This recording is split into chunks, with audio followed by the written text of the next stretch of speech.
Noé, quand il est sorti de l'arche, il a bâti un autel, c'est-à-dire il a fait des sacrifices à Dieu. Et l'odeur des sacrifices a plu à Dieu et Dieu a déclaré une parole. C'est parfois il faut provoquer Dieu pour que Dieu déclare une parole. Ou bien il faut provoquer l'homme de Dieu et l'homme de Dieu déclare une parole. Le pasteur Jean-Claude est en train de fêter ses 58 ans. Tu viens avec un chèque de 100 000 euros. Et le pasteur Jean-Claude dit, 100 000 euros. En tout cas, à partir d'aujourd'hui.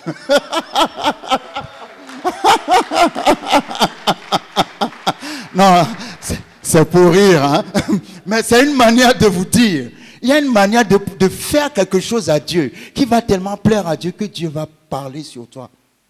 Dieu a parlé quand l'odeur des sacrifices de Noé est arrivée à son nez.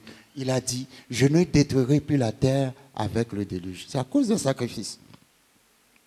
Et après avoir dit comme ça, dit cela, il a déclaré, tant que la terre durera, est-ce que la terre dure toujours? La semence et la récolte, le froid et la chaleur, l'été et l'hiver, le jour et la nuit ne cesseront point. Le verset 22 représente les saisons de la vie.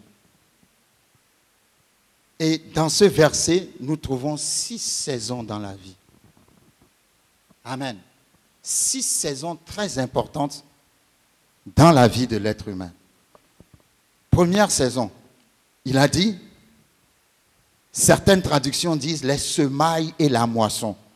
Ou pour aller plus simplement, la semence et la récolte. La première saison dans la vie, c'est la saison de la semence. Vous savez, la semence, c'est les sacrifices. Il y a des moments dans la vie où tu as besoin de faire des sacrifices.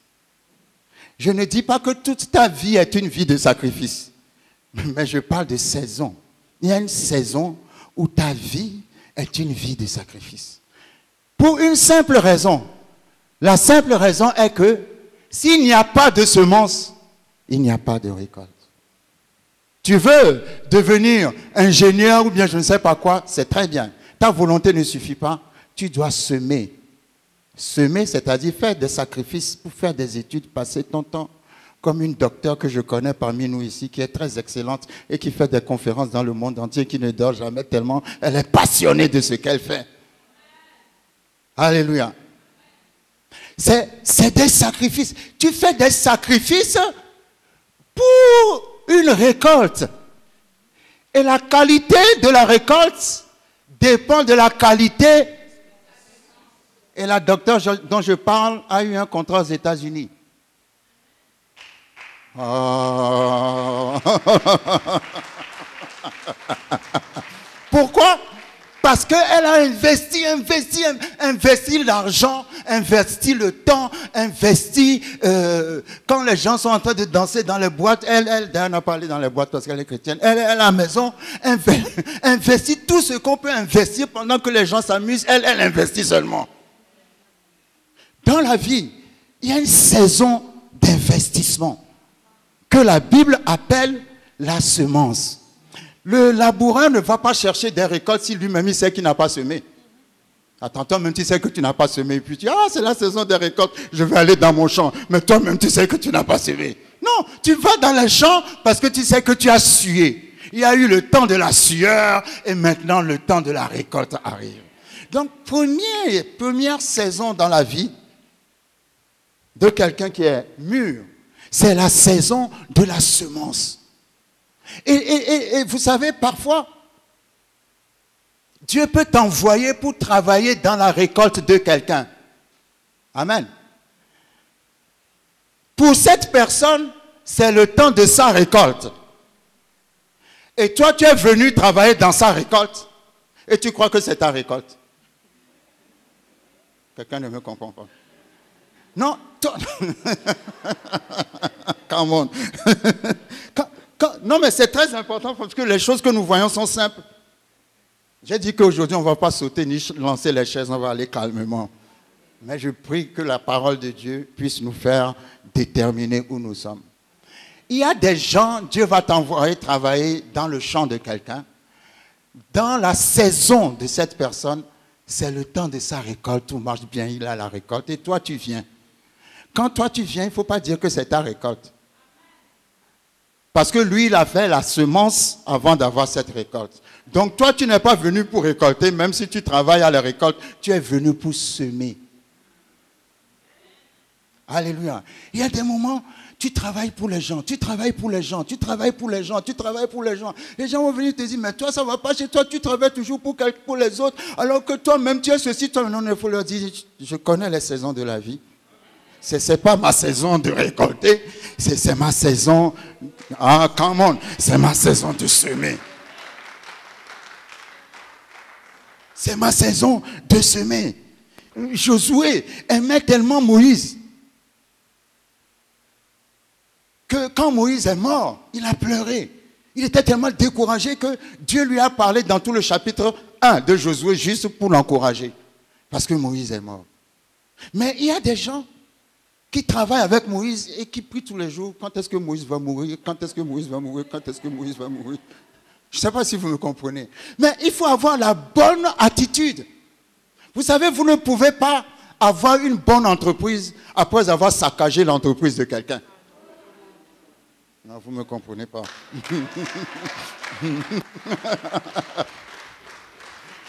C'est le temps de la semence. Ceux qui ont investi, et je connais beaucoup, qui ont beaucoup souffert. Dans les ministères, parfois, vous souffrez parce que le pasteur vous fatigue.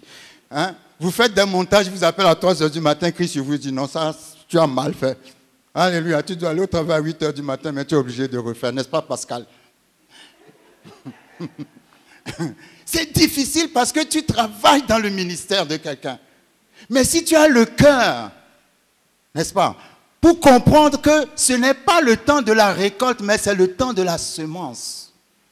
Et tu sers, et tu sers, et tu sers, et tu sers, et tu sers, et tu sers. Un jour, toi aussi, tu auras ta récolte. Joseph a eu un rêve. Tu seras à une position élevée, tellement élevée, Genèse 37, que tes parents vont se prosterner devant toi. Mais avant que le rêve s'accomplisse, il a travaillé dans le rêve des serviteurs de Pharaon. Parce que quand il était en prison, il a discerné leur rêve.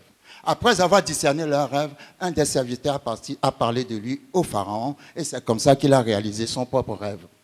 Comment il a réalisé son propre rêve? En travaillant pour le rêve des autres. Tu ne peux pas avoir une récolte si tu n'as pas semé dans la vie des autres. Donc si tu es quelqu'un toujours pressé, Dieu te dit aujourd'hui, calme-toi. Vous savez, un jour, Dieu m'a donné... Moi, j'ai entendu la voix de Dieu 2 fois. Je sais qu'il y a des gens qui entendent la voix de Dieu tout le temps. Mais moi, c'est 2 fois seulement. Alléluia. Mais ce n'est pas grave. La première fois, il m'a dit, je te donnerai toujours plus. Et je n'ai jamais eu moins. Ça fait plus de 20 ans. La deuxième fois qu'il m'a parlé, il m'a dit, je suis un Dieu, je ne bénis pas sans l'expérience.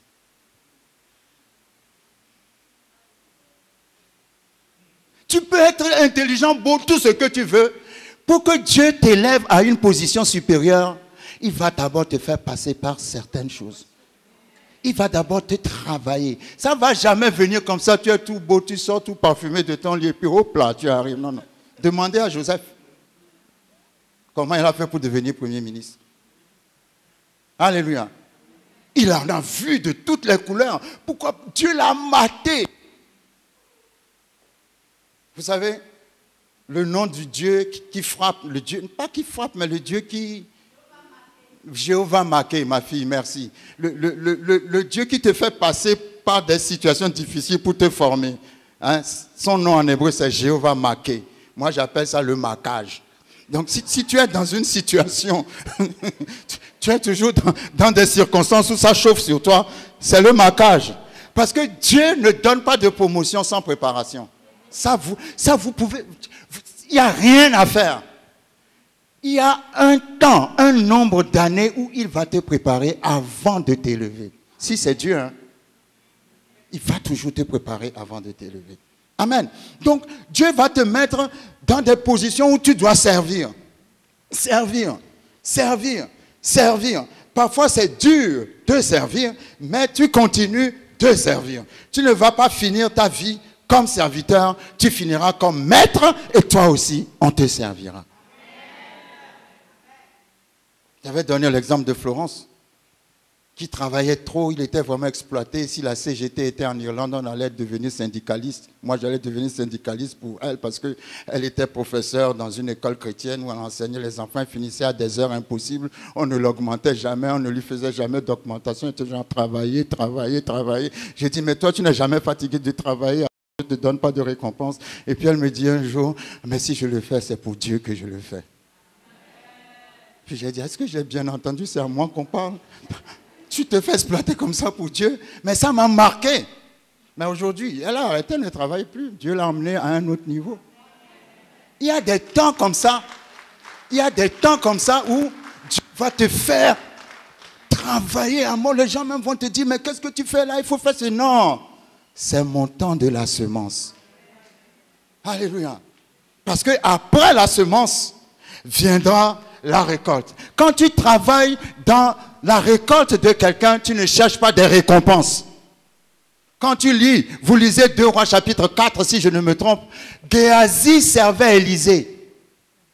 Et Naaman est arrivé pour chercher la guérison avec d'innombrables cadeaux.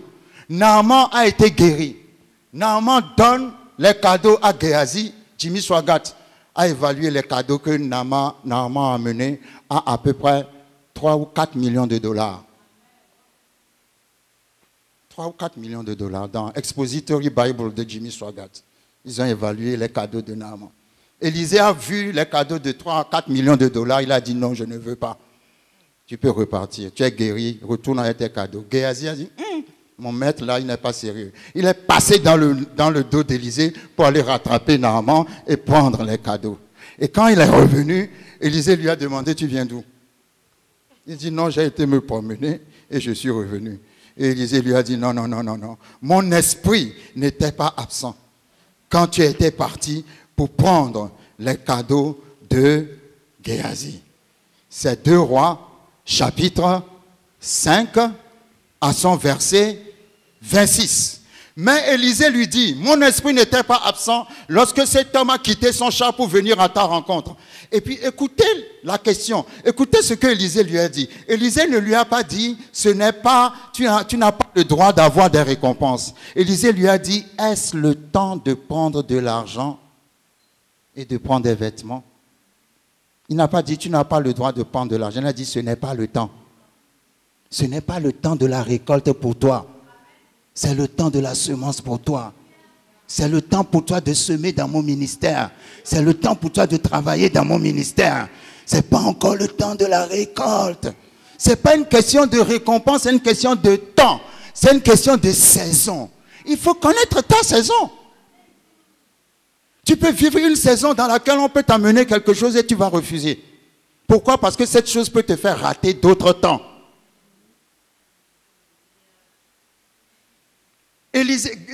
Géasi pensait que Élisée n'était pas bien dans sa tête. Il est passé dans son dos pour aller prendre les cadeaux de Naaman.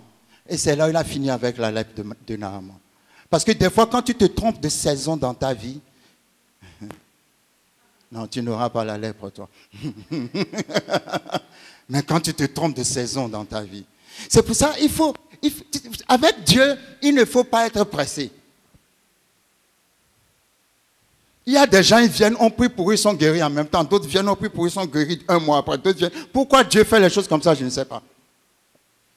Mais Dieu sait comment il utilise les saisons dans nos vies. Et je sais une chose à propos des saisons, c'est que les saisons passent. L'hiver passe, laisse la place. L'hiver laisse la place à quelle saison? Au printemps. Le printemps laisse la place à quelle saison? À l'été. L'été laisse la place à quelle saison? Donc une saison ne vient pas pour rester. Une saison vient et passe toujours. Donc moi je t'encourage. Investis. Investis pour ton avenir. Investis dans ce que tu désires faire ou devenir plus tard. Investis maintenant. Parce que si tu n'investis pas maintenant, le diable a souvent tendance à nous faire comprendre qu'on a toujours le temps. Moi, je suis là pour dire à quelqu'un, tu n'as pas le temps. Dis à ton voisin, tu n'as pas le temps. Tu n'as pas le temps. Il faut bien vivre chaque saison de ta vie. Première saison, la semence. Deuxième saison, nous avons détecté 6 saisons. Deuxième saison, la récolte. Vous savez, la saison de la récolte, lorsque nous prenons l'exemple de Jacob, Jacob qui est parti chez son beau-père, Jacob a été exploité. Je parle toujours de Jacob. Je ne sais pas si je ressemble à ça, Jacob ou bien je ne sais pas, mais j'aime bien Jacob. Jacob a été exploité pendant 20 ans par son beau-père. Il gardait les troupeaux de son père. La Bible dit que quand Jacob est arrivé, Jacob avait sur lui une onction de multiplication. Cette onction a fait que le troupeau a augmenté vite, vite, vite et a beaucoup grandi. On trouve la même onction de Jacob sur son fils Joseph. Joseph veut dire addition, croissance. Quand il est devenu premier ministre, la famine n'a pas frappé l'Égypte. Amen. De Joseph descendra plus tard. On voit toujours cette onction. L'onction de la croissance, Abraham, Isaac, Jacob, Joseph, Jésus, Jean-Claude.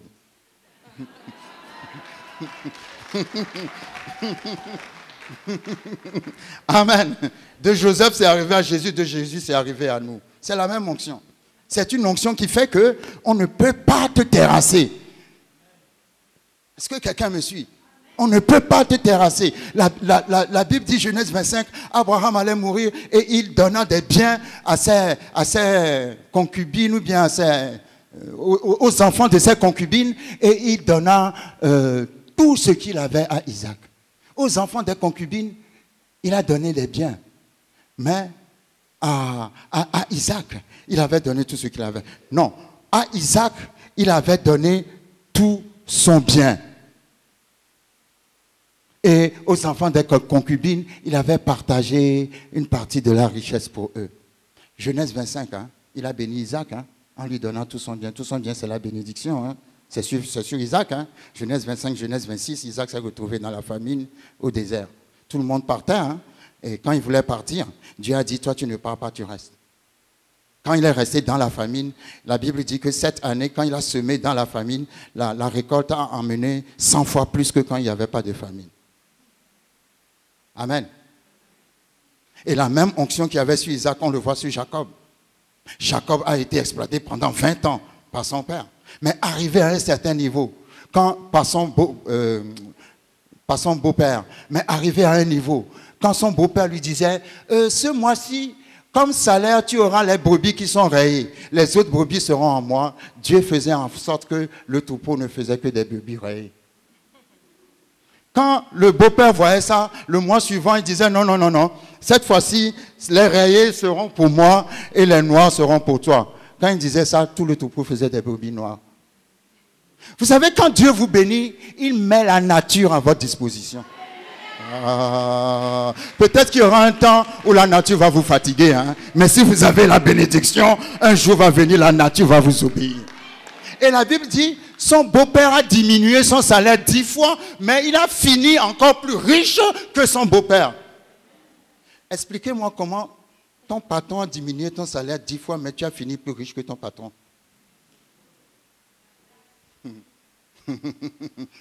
Ah, come on. Donc, il y a eu des saisons de semences dans la vie de Jacob. Il a travaillé, il a travaillé, il a travaillé. On l'a exploité. Mais quand la récolte est arrivée, c'était tellement grand qu'il était devenu plus riche que son patron. Ça veut dire, quand tu sèmes, tu auras toujours la récolte. Quand tu sèmes, tu auras toujours la récolte. Quand tu sèmes, tu auras toujours la récolte. Quand tu sèmes, tu auras toujours la récolte. Il y aura des endroits où tu vas travailler à mort, on ne va rien te donner. Il y aura des endroits où tu ne vas rien faire du tout, on va te donner un salaire qui dépasse ce que tu as fait ailleurs. Parce que quand c'est Dieu qui est le patron, quand c'est pour Dieu que tu travailles, il y a eu des séminaires auxquels on m'a invité. Séminaire de 3 jours, à la fin, on ne m'a rien donné. Le pasteur m'a dit, retourne en Irlande, je vais te faire un Western Union, et j'attends toujours. Est-ce que quelqu'un comprend ce que je suis en... Est-ce que je parle à quelqu'un aujourd'hui? Parce que tu peux être dans un endroit où tu es maltraité, c'est difficile. Mais si c'est le temps de la semence, sème. Je peux te garantir que la récolte ne va pas tarder. Et quand la récolte va arriver, la récolte sera plus grande que tous tes rêves. Amen. Gloire à Dieu. Et la troisième saison de la vie, nous voyons que c'est le froid. Je vais attacher le froid à l'hiver. Dans la vie, il y a aussi la saison d'hiver. En hiver, tout est glacé. En hiver, tout est froid. En hiver, tout est mort. En hiver, quand tu es dans la saison de l'hiver, souvent tu es seul. La saison de l'hiver, c'est la saison de la solitude. C'est parfois aussi la saison du rejet. C'est aussi parfois la saison des accusations. Tu n'as pas fait quelque chose, mais on dit que tu as fait. Les gens te laissent tomber. Et les choses sont instables. Rien ne va. Ça, c'est l'hiver. Amen. Mais quand la saison de l'hiver arrive, les arbres perdent leurs feuilles. Quand tu vois les arbres, ils ont les mains tendues en l'air. Comme s'ils sont en train de demander la grâce du ciel. Parce que les feuilles et les fruits sont partis. Mais un bon laboureur va vous dire, ne déracinez pas ou ne coupez pas les arbres qui sont morts en hiver. Pourquoi? Parce que après l'hiver, oh, come on. Parce que après l'hiver, en apparence, l'arbre est mort, mais l'eau est toujours à la racine, en dessous. Vous savez, il faut garder cette eau à la racine en vous. Que même si la situation est difficile, gardez cette eau en vous parce qu'un jour, vous allez renaître encore. Amen. La saison de l'hiver est une saison de dépression parfois, où personne n'est là pour t'encourager. Tout ce que tu fais, tu es juste là, seul, rejeté. C'est comme si, tout ce en quoi tu crois ne va jamais arriver. Et voilà. Vous savez, je pense à David. Quand on voit les gens qui ont réussi, on ne voit que leur réussite. On ne voit jamais ce qu'ils ont fait avant de réussir. C'est étrange, hein? Il y a quelqu'un qui a demandé à T.D. Jakes, impose-moi la main pour que je sois comme toi. Et T.D. Jakes a dit, il n'y a pas de problème. Seulement quand je vais t'imposer la main, avant d'être comme moi, tu dois vivre ce que j'ai vécu. Et la personne a dit non, il ne veut pas. Parce que T.D. Jakes, dans sa vie, c'est un des grands prédicateurs aux États-Unis. Il y a eu des moments où il a porté le même costume jusqu'à ce que les fils ont commencé à sortir du costume. Il y a un moment où il a porté les mêmes chaussures jusqu'à ce qu'il y avait les trous dans les chaussures. Quand il se mettait à genoux, la personne qui est derrière lui voyait les trous dans les chaussures. Mais si aujourd'hui T.D. Jakes dit « Achetez-moi une paire de chaussures de telle pointure », aux États-Unis, on ne verra plus la pointure de cette chaussure dans les magasins. Il y a des temps où le diable va te... Est-ce que je parle à quelqu'un? J'ai dit qu'aujourd'hui c'est différent, on ne va pas sauter, on va aller calmement. C'est la sagesse de 58 ans.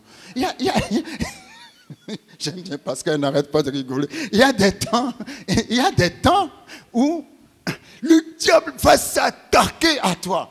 Il va te mettre des barrières partout. Même pour aller chercher ton passeport, il va exiger que tu donnes une carte. C'est quoi cette affaire-là? Quand c'est comme ça, ne te décourage pas. C'est ton hiver. Amen.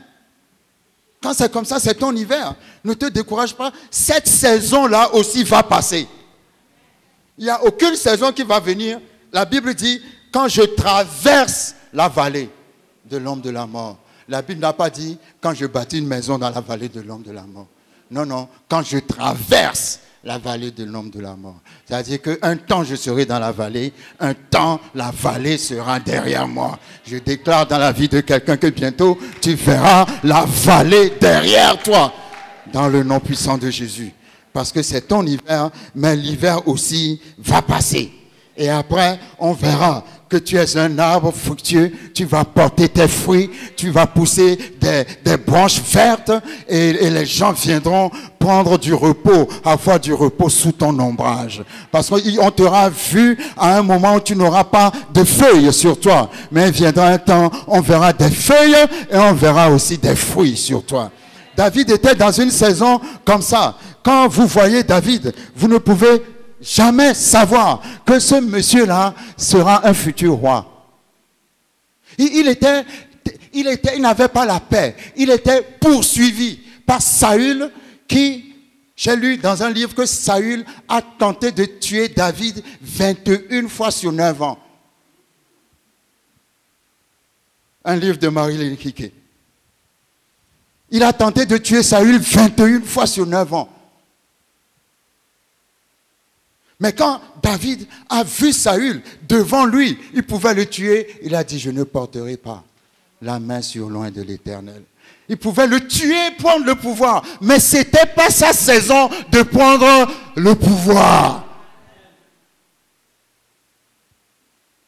Les coups d'État. Imaginez la sagesse de David. Si David tuait Saül, tout le monde va dire David a raison. Mais Dieu va dire David n'a pas raison. Parce que ce n'était pas la saison pour David de devenir roi. Il y a des choses, il faut attendre que Dieu vous les donne. La chose peut elle-même venir se donner à vous. Vous dites à la chose, attends d'abord. Un temps va venir, Dieu va te donner à moi. Alléluia. Il y a des choses, il ne faut pas les prendre. David pouvait prendre le pouvoir. Et il y a un homme de Dieu qui a fait cette... Vous savez qu'à un moment donné, quand David était devenu roi, son fils, Absalom, voulait lui faire un coup d'état, le tuer, prendre le pouvoir. Mais la Bible dit, David, Dieu l'avait protégé. Et cet homme de Dieu disait, la raison pour laquelle Absalom n'a pas réussi son coup, c'est parce que David n'a pas fait un coup pour Saül. Oh, quelqu'un ne me comprend pas. Oh, quelqu'un ne me comprend pas. La manière dont tu te comportes avec les autres est une semence que tu vas récolter. David pouvait faire un coup à Saül. Dieu a mis David dans une situation où il pouvait... Comment quelqu'un te fatigue? Il tente de te tuer 21 fois sur 9 ans. Tu me mets devant la personne. Attention, sérieux. Qui va laisser la personne vivre? Surtout ne soyez pas saint ou bien je ne sais pas quoi en me disant vous allez le faire. Quelqu'un qui vous fatigue et qui a tenté de vous tuer 21 fois sur 9 ans, à cause de la personne, vous n'avez pas de maison. Vous êtes toujours en train d'errer. Et cette personne, vous le trouvez comme ça devant vous. Même les compagnons de David ont dit à David, c'est Dieu qui livre Saül en termes. Les gens mentent parfois au nom de Dieu. Hein. Mais Dieu va te mettre dans des situations pour voir si tu as le même cœur que ton ennemi. Et il faut prouver à Dieu que tu n'as pas le même cœur que ton ennemi. Quand le temps est venu, Dieu a donné le pouvoir à David. Et quand on a voulu lui faire un coup d'état, ça n'a pas marché. Pourquoi? Parce que lui, il n'en a pas fait à d'autres. Est-ce que quelqu'un me suit? David souffrait tellement, lorsque nous allons, je vois que le temps avance, je vais essayer d'aller un peu vite.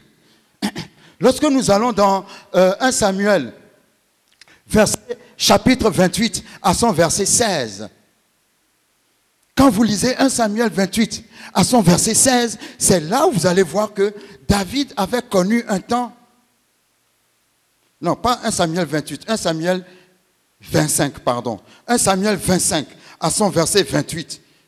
David avait connu un temps où il n'avait pas de maison, parce que Saül ne lui laissait pas la paix.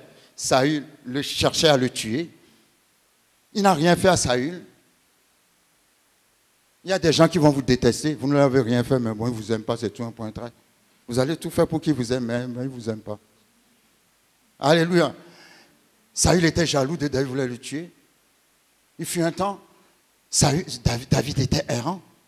Et David avait protégé les brebis de Nabal dans ce passage contre les voleurs. Et après avoir, avec sa troupe, protégé les brebis de Nabal contre les voleurs, il avait faim. Et il avait envoyé des gens dans la maison de Nabal pour que Nabal lui envoie à manger. Et Nabal a dit non, je ne donnerai pas à manger à David. Et David s'est fâché. David était avec les 400, comment on les appelle? Les 400 hommes, les 400 vaillants hommes de David, qui étaient des brigands, des voleurs, des gens qui ont fait toutes sortes de choses bizarres dans la vie, mais qui sont partis s'allier à David. Et David a dit, ah bon, tu ne veux pas nous donner à manger? Aujourd'hui, on va rayer ton nom de dessus la terre. Et David était parti avec sa troupe pour aller rayer la maison de Nabal. Et quelqu'un est parti dire à Nabal, Nabal qui signifie fou en hébreu. Quelqu'un est parti dire à Abigail, qui signifie la joie du père. La joie du père a épousé un fou. Quelqu'un est parti dire à Abigail, ton mari, dans sa méchanceté, ne veut pas donner à manger à David. David est en train de venir pour détruire ta maison. Abigail a couru, il est parti faire la semoule, le foumoua, le pondou, tout. Et il a fait un bon petit paquet. Elle est partie. Et elle est venue devant David, qui arrivait fâché, avec 400 hommes fâchés, affamés, violents. Fâchés, affamés et violents. 400. Ils étaient 400, oui. Amen. Et qui étaient fâchés. Et j'aime toujours imaginer Abigail comme une petite femme. Et si je dis c'est une grande femme, on va dire que sa taille a influencé les hommes. Non, non, une petite femme.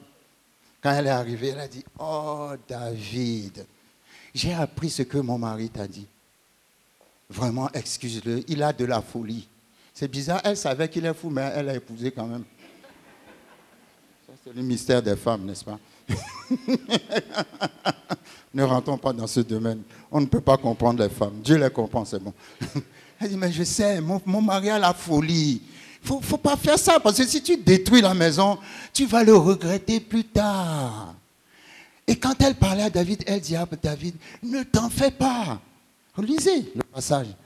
L'Éternel te fera une maison stable.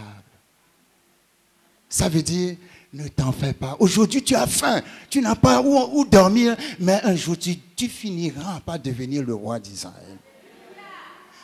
Quand David et les 400 hommes violents, fâchés et affamés, ont entendu la petite Abigail parler comme ça, ils se sont tous dit...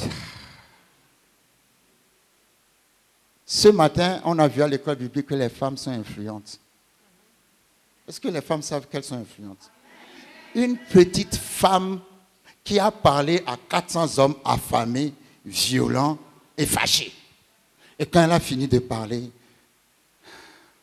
ce qu'elle a dit a tellement plu à David que David est revenu pour l'épouser après que son mari soit mort.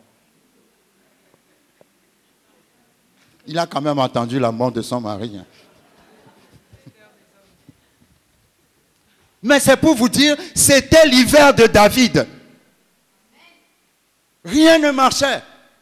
Vous imaginez le grand roi David, l'ancêtre de Jésus-Christ. Il a eu un moment dans sa vie où il n'avait pas où dormir, il n'avait pas quoi manger. Et quand il demandait à manger, les gens refusaient de lui donner à manger. Mais malgré cela, il est quand même devenu roi.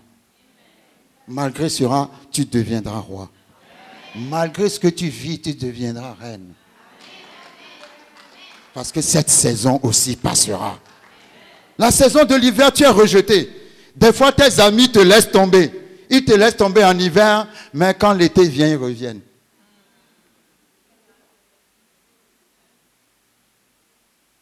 Il y a beaucoup de choses qui se gâtent en hiver et qui se réparent en été. Alléluia. Alors, la 4e saison dans la vie, c'est l'été. L'été en rapport avec la chaleur. L'été parle surtout de la joie. Vous savez, parfois les saisons arrivent ensemble. Hein.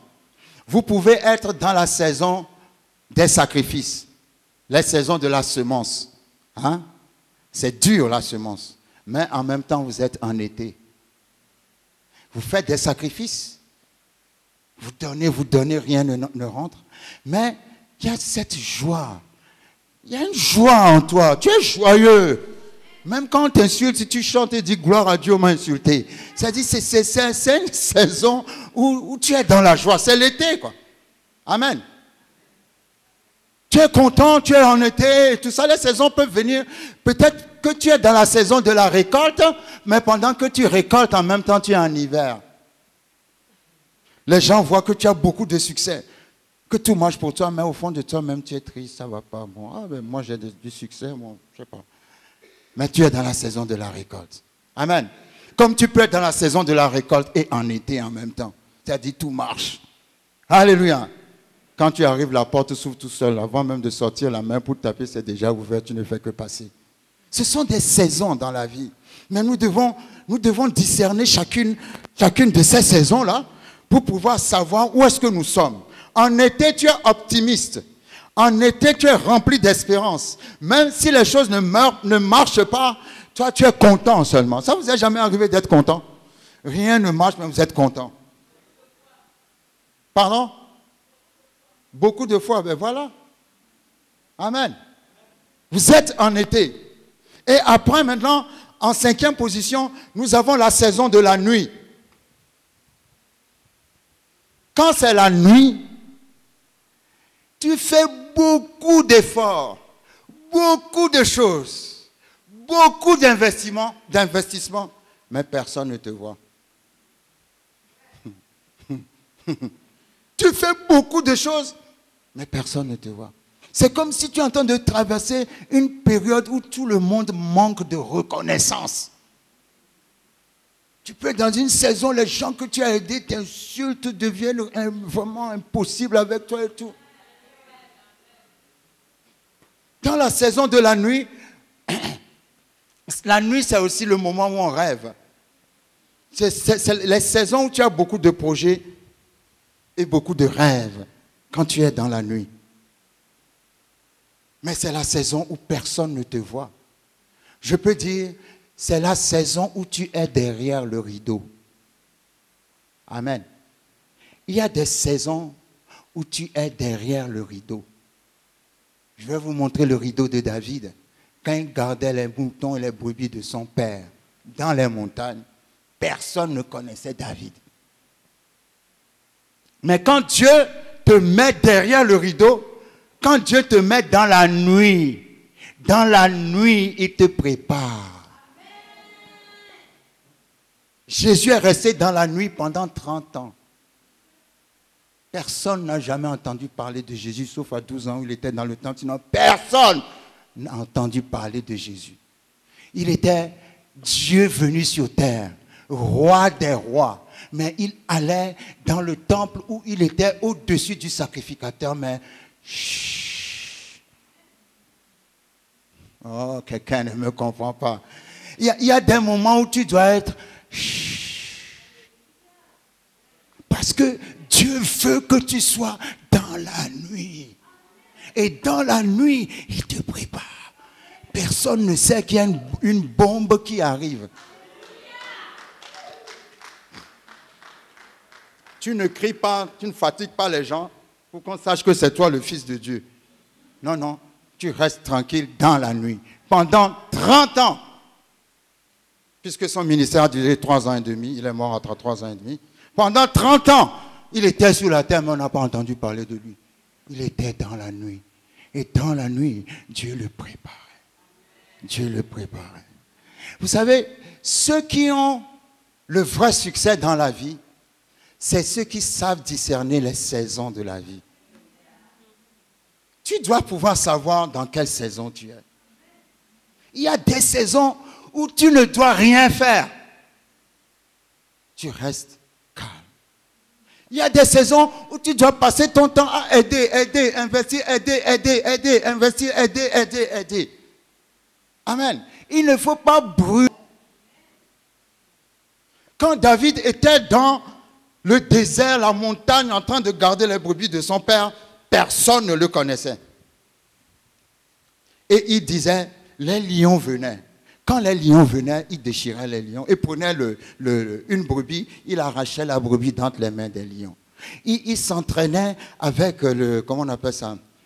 La fronde, à terre, à tuer l'ours et le lion. C'était tout un entraînement, préparation derrière le rideau.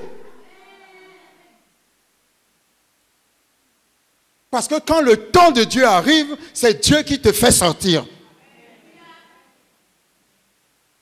Tu ne sors pas si la préparation n'est pas finie. C'est Dieu qui enlève le rideau.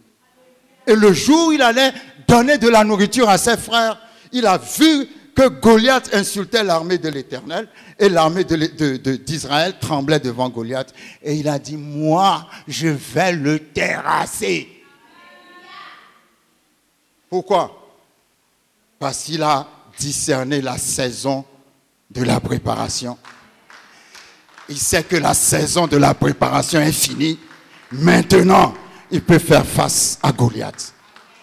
Saül a dit, tu es trop petit, tu es ceci, tu es cela. Il faut lire le texte. Il a dit à Saül, quand j'étais dans les montagnes, je luttais contre les lions et l'ours. Le Dieu qui m'a protégé contre les lions et les ours me protégera aussi contre Goliath. Si tu es préparé, tu n'auras pas peur. Si tu es dans la bonne saison, tu n'auras pas peur. Si tu sais discerner la saison, tu n'auras pas peur. Donc, passe bien la saison de la nuit. Passe bien la saison de la préparation. Parce que si tu rates la préparation, tu vas rater tout le reste. Est-ce que quelqu'un me comprend? Et la 6e saison de la vie, c'est le jour. Ah, le jour. Le jour, c'est quand Dieu t'expose. Amen. C'est quand Dieu t'expose. Et quand Dieu t'expose maintenant, tu vas voir que quand tu étais dans la nuit, il y avait une raison. Tu vas même remercier le Seigneur de t'avoir fait passer par la nuit. Parce que quand il va t'exposer, tu seras prêt. Quand il va t'exposer, tu seras prêt. Dieu a exposé David quand il a rencontré Goliath et qu'il a terrassé Goliath. Le jour, la saison du jour, c'est la saison du succès. C'est la saison de la réussite. C'est la saison où les gens t'applaudissent. C'est la saison où les gens te reconnaissent. C'est la saison de la récompense. C'est la saison de l'élévation. Mais c'est aussi la saison de l'épreuve.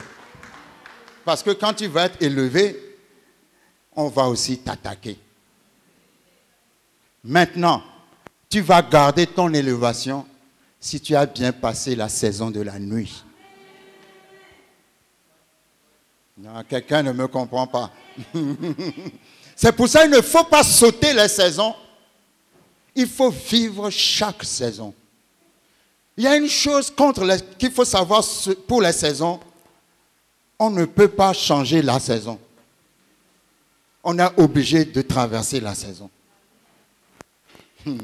On ne peut pas échapper à une saison. C'est une saison, tu dois la vivre. Mais tu dois savoir que chaque saison finit toujours par passer. Je ne connais pas ta saison. Ceux qui sont dans la nuit, ceux qui sont dans l'hiver, ceux qui traversent des saisons où ils ne se retrouvent plus. Sache que cette saison aussi va passer. Dieu a exposé David. Quand il a exposé David, David a eu des ennemis. Donc quand le succès vient, le succès ne vient pas seulement pour que tu sois dans la gloire tous les jours. Quand le succès viendra, tu verras que c'est là où les attaques aussi viendront. C'est pour ça, avant de te faire entrer dans la saison du jour, Dieu te fait passer par la saison de la nuit. Si tu passes bien la saison de la nuit, tu vas résister dans la saison du jour. Alléluia. Et la saison du jour, vous savez, la vie de David est remplie de symboles extraordinaires. David a été oint 3 fois avant de devenir roi. Il a été oint dans sa famille, numéro 1. Il a été oint dans sa tribu, numéro 2. Et il a été oint par toutes les tribus, numéro 3, avant de devenir roi.